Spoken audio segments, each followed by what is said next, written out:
خواتین کا کسی مناسب مرد کی دوسری، تیسری یا چوتھی بیوی بننے سے اجتناب کرنا۔ وہ چاہتا ہے کہ بہت سی عورتیں اس بات کو تو گوارا کر لیتی ہیں کہ ساری زندگی نکاح کے بغیر گزر جائے یا کسی اچھے رشتے کے انتظار میں عمر بھر کا بہترین حصہ نکاح کے بغیر ہی گزر جائے، مگر اس بات کو برداشت نہیں کرتی کہ وہ کسی ایسے مناسب اور ذمہ دار مرد سے نکاح کر لیں جو ان کا ہم پلہ ہو، مگر وہ دوسری یا تیسری شادی کر رہا ہو، اور صرف اس لالچ میں کہ کوئی ایسا مرد میسر آ جائے جس کی اکلوتی زوجہ ہوں۔ بسا اوقات عمر کے بہترین ایام اسی حال میں گزار دیتی ہیں۔ یاد رکھیے، ایک اچھے اور ذمہ دار مرد کی دوسری یا چوتھی بیوی بننا ایک نااہل، بے دین اور غیر ذمہ دار مرد کی اکلوتی بیوی بننے سے بہتر ہے۔ وہ مرد جن کا دوسری شادی کا ارادہ ہو، انہیں بھی یہ شکایت ہوتی ہے کہ ایک طرف تو بے نکاحی عورتوں کی بھرمار ہے، مگر تلاش کی عملی کوشش کے باوجود دوسری بیوی بننے کے لیے کوئی عورت تیار نہیں ہوتی۔ ان حالات کا اصل اور بنیادی سبب یہ نہیں کہ خواتین کو نکاح کی ضرورت نہیں، بلکہ اصل سبب یہ ہے کہ معاشرے میں نکاح ثانی کو ایسا کفر اور گھنونا بلکہ گھٹیا جرم سمجھا جانے لگا ہے کہ کسی کے ہاں جب کوئی مرد نکاح ثانی کے لیے پیغام بھیجتا ہے تو اس مرد کا یہ نظریہ ہی اس کی شہوت پرست ہونے کی علامت سمجھا جاتا ہے، اور جب تک مرد اپنی اس نازیبا حرکت کی کوئی مجبوری بیان نہ کر دے، لڑکی کے اولیاء ایسے مرد کو اپنی بیٹی دینا برعمل سمجھتے ہیں۔ نیز بعض عورتوں کا یہ خیال ہوتا ہے کہ دوسری شادی کے اس فعل کے نتیجے میں مرد اور اس کی پہلی زوجہ کے درمیان جو کچھ تعلقات خراب ہوں گے تو تعلقات کی خرابی کی یہ تمام تر ذمہ داری اس دوسری زوجہ پر ہوگی جو کسی مرد کی دوسری بیوی بن کر پہلی بیوی کے گھر کے اجڑنے کا سبب بنی۔ جاہل اور عقل و شعور سے عاری لوگ بھی ایسی خواتین اور ان کے والدین کو تانا دینے کا کوئی موقع ہاتھ سے جانے نہیں دیتے۔ ایک صاحب نے بتایا کہ انہوں نے دوسری شادی کے لیے خود سے تقریباً 10 سال بڑی عمر کی خاتون کو نکاح کا پیغام بھیجا جو غریب بھی تھیں اور بال بچوں والی بھی، لیکن خاتون نے جواب دیا کہ چونکہ آپ کی پہلی زوجہ اس نکاح پر راضی نہیں، اس لیے آپ کی دوسری زوجہ بن کر آپ اور آپ کی پہلی زوجہ کے مابین تعلقات خراب کرنے اور اس کا گھر اجاڑنے کا ظلم نہیں کر سکتی۔ ممکن بلکہ یقین ہے کہ ہماری اس تحریر کو پڑھنے والے حضرات اس موقع پر اس خاتون کی اعلیٰ ظرفی اور حوصلے کو شاباش دے رہے ہوں،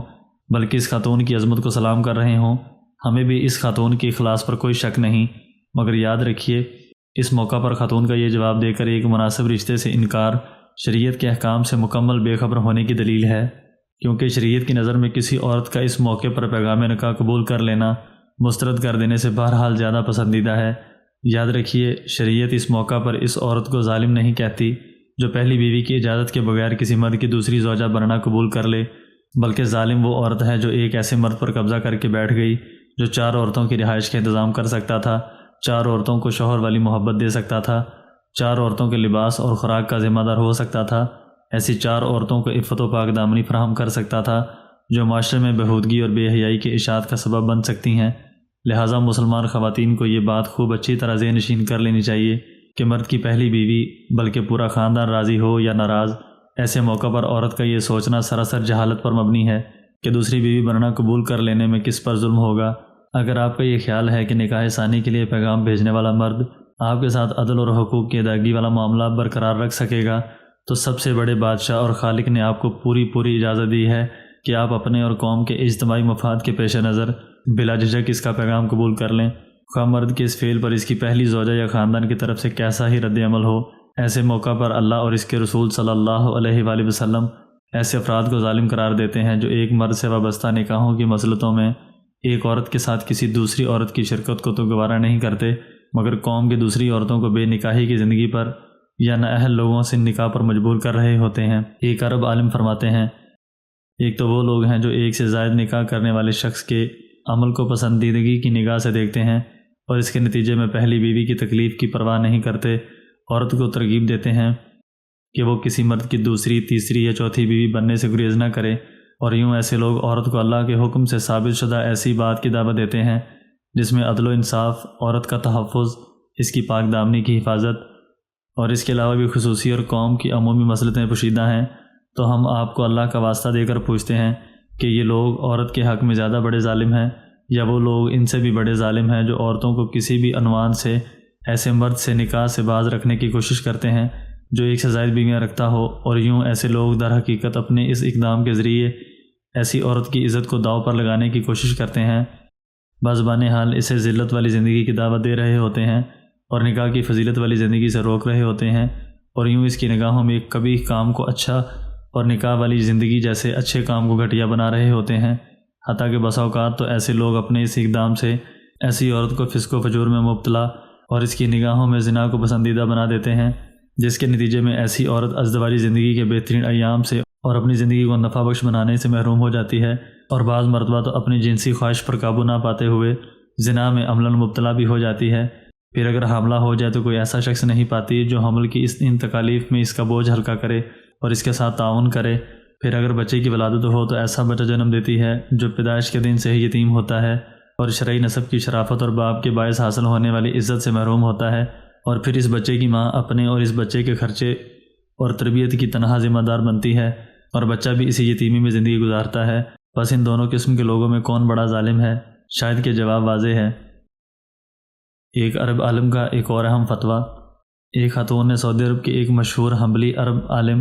شیخ محمد صالح المنج سے سوال کیا۔ سوال: میں اپنے چچا زاد بھائی سے محبت کرتی تھی اور وہ بھی مجھ سے نکاح چاہتا تھا۔ اس نے میرے لیے میرے والدین کے ہاں نکاح کا پیغام بھیجا، مگر اس وقت میری والدہ نے انکار کر دیا، جس کی وجہ سے اس نے پھر کہیں اور شادی کی، جس سے اس کے 2 بچے ہوئے، مگر اس کی اور اس کی پہلی زوجہ کے درمیان تعلقات کشیدہ رہتے تھے۔ اب جب کہ اس کی شادی کو 3 سال کا عرصہ گزر چکا ہے، اس کا ارادہ پہلی زوجہ کو طلاق دینے کا ہے اور وہ مجھ سے نکاح کرنا چاہتا ہے۔ میں اس سے بہت محبت کرتی ہوں، مگر اس کے باوجود میں نے اس کا پیغام نکاح قبول کر کے اس کی بیوی بننا قبول کر لیا، تو مجھے یہ خوف ہے کہ میں ظلم کے مرتکب نہ ہو جاؤں، یعنی عین ممکن ہے کہ دوسری شادی کے بعد اس کے اختلافات مزید بڑھ جائیں اور وہ پہلی زوجہ کو طلاق دے ڈالے، مگر میں اپنے فائدے کے لیے کسی پر ظلم کے ذریعے قیامت کے دن کوئی بوجھ اور گناہ اٹھانا نہیں چاہتی۔ الجواب۔ ترجمہ: تمام تعریفیں اللہ کے لیے ہیں۔ اس شخص کے لیے آپ سے نکاح کرنے میں شرعاً کوئی معنی نہیں، خواہ وہ اپنی زوجہ کو طلاق دے یا نہ دے، اور آپ کا اس شخص سے نکاح اس کی پہلی بیوی پر ظلم نہیں، اس لیے کہ جو شخص متعدد بیویوں میں عدل کی طاقت رکھتا ہو، اس کے لیے 1 سے زائد بیویاں رکھنا شرعاً پسندیدہ کام ہے۔ رہا اس شخص اور اس کی پہلی زوجہ کے درمیان تعلقات کا کشیدہ ہونا یا اس مرد کی پہلی زوجہ کی طلاق کے بارے میں سوچنا، تو اس معاملے میں آپ کا کوئی تعلق نہیں اور نہ ہی آپ کو پیغام نکاح قبول کرنے میں کوئی گناہ ہے، بشرط کہ نکاح سے قبل یا بعد میں آپ اپنے شوہر سے از خود اس کی پہلی زوجہ کی طلاق کا مطالبہ نہ کریں اور نہ ہی شوہر کو اس کی پہلی زوجہ کے خلاف کسی بھی طریقے سے ورگلانے کی کوشش کریں۔ وہ خواتین جو نکاح میں تاخیر کرتی ہیں بہت سے دینی و دنیوی فوائد سے محروم رہتی ہیں۔ الغرض پہلی بات تو یہ معلوم ہوئی کہ عورت کا کسی مرد کی دوسری بیوی بننے کے عمل کو مرد کی پہلی بیوی پر ظلم کے مترادف سمجھنا شرعی احکام سے جہالت پر مبنی ہے۔ دوسری بات یہ کہ ایسے رشتہ سے انکار میں خود اس خاتون کے نکاح میں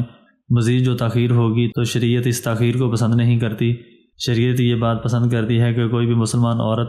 ازدواجی زندگی کے بغیر وقت نہ گزارے، خواہ اس کے لیے اسے کسی مناسب مرد کی چوتھی بیوی بننا ہی پڑے۔ چنانچہ کوئی خاتون یہ سوچ کر اگر کسی مرد کے رشتے کو ٹھکراتی ہے کہ وہ دوسری، تیسری یا چوتھی شادی کر رہا ہے اور کسی مرد کی اکلوتی بیوی بننے کی خواہش میں نکاح میں تاخیر کرتی چلی جاتی ہے، تو شریعت ایسی خاتون کے اس اقدام کی حوصلہ افزائی نہیں کرتی۔ سعودی عرب کے ایک مشہور عرب عالم شیخ خالد الجریسی اپنے رسالے فضل تعدد الزوجات، جس پر شیخ محمد صالح العثمین کی تقریض ہے، میں فرماتے ہیں، ترجمہ: بہت سی خواتین، اللہ انہیں ہدایت دے، اپنی رائے پر ناحق اجڑ جاتی ہیں اور نکاح سے اجتناب کر کے خود اپنی ذات کو، خاندان کو اور معاشرے کو بہت سی بلائیوں سے محروم کرنے کا سبب بنتی ہیں۔ حالانکہ یہ بات تسلیم شدہ ہے کہ زندگی کے ایام کو نفع بخشنا